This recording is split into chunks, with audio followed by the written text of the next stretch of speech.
How confident are you that we'll achieve lights out factories in the future around the world? I am very confident.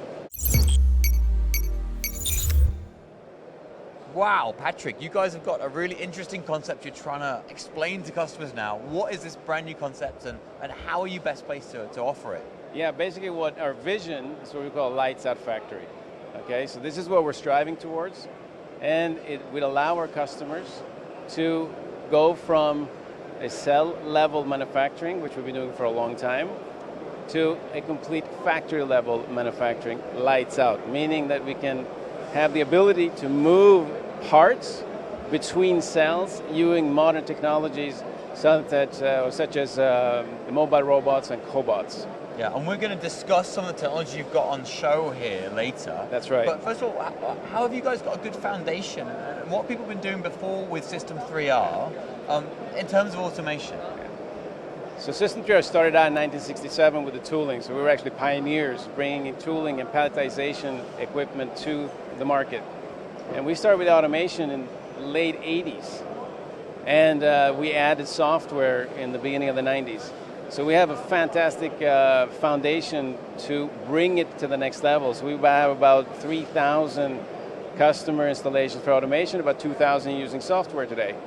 But the customer requirements needed to go towards the lights out factory are changed or have changed, and we realize what we need to do. And we're the best company to bring this forward. And this is what we're showing here today. Tell me about the different kinds of machines. When you talk about different cells, we're talking about completely different types of machines, completely different types of processes, which you will have to end up linking together for the future with these AMRs to produce the kinds of parts that your customers make. Exactly. How complex are those cells already that you offer automation for? Yes, we offer automation to the most common manufacturing processes, such as milling, of course, which is the biggest one. Then we have wire EDM, we have die sinking EDM, we have measuring machines, we have washing machines, so all kinds of processes used by most of the manufacturers today. And we can, to a very high level of automation complexity, manage these cells today with our software, and we have been for quite some time. So we can have automation cells with up to 20 machines of different brands, different makes, different technologies. And now we just have to link everything together to be able to move parts around the entire factory and go home and turn the lights off. Amazing. So tell me how you're going to connect those cells together, first in the hardware and then in the software. What's that software called? Well, the software is called Workshop Manager, 5th generation. And this is this additional layer they have added to the existing software, which is the factory overview, allowing the customers to program a part so it can run through the different cells, existing or new, and have this overview and rescheduling possibilities. Also, integration of tool management systems for milling or integration or easier integration into ERP systems such as SAP and others. Amazing. So we're going to be replacing AMRs with people who have to, right now, lug material between machinery. Well, ultimately you want to achieve this with few people as possible in the factory, right? So you want to achieve 24/7 with the highest productivity, with the lowest cost. So even the labor today, they can, instead of manual labor, moving parts between cells, they can do higher skilled jobs as engineering and design. So with customers that already have cell level automation, how much cost is there really in just moving parts between cells? Is that something, what are the benefits of actually connecting cells together? Well, it's definitely to reduce the cost, because the highest cost in any manufacturing is labor cost.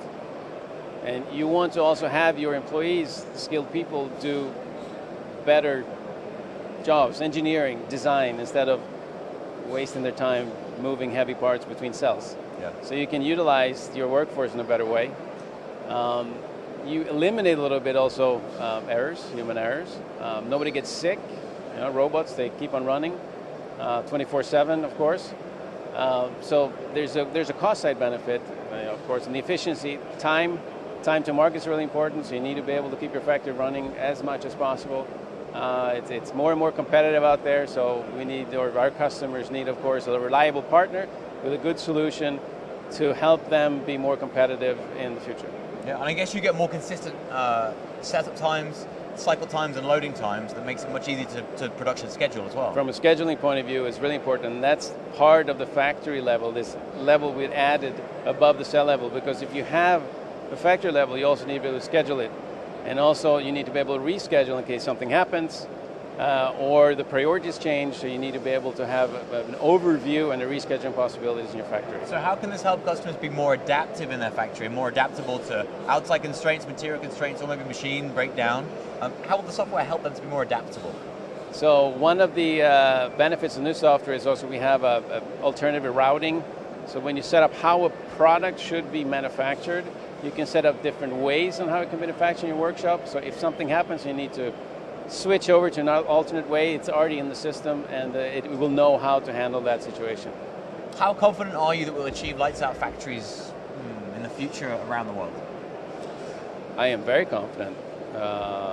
Looking at what we have achieved so far and what we're showing here, looking at new technologies also in artificial intelligence that will absolutely help also in the future to manage factories in a better way. There's no question, because there's a need for it, and a lot of companies around the manufacturing industry are heading towards it, and we're in a very good place right now to be one of the first to be able to achieve it.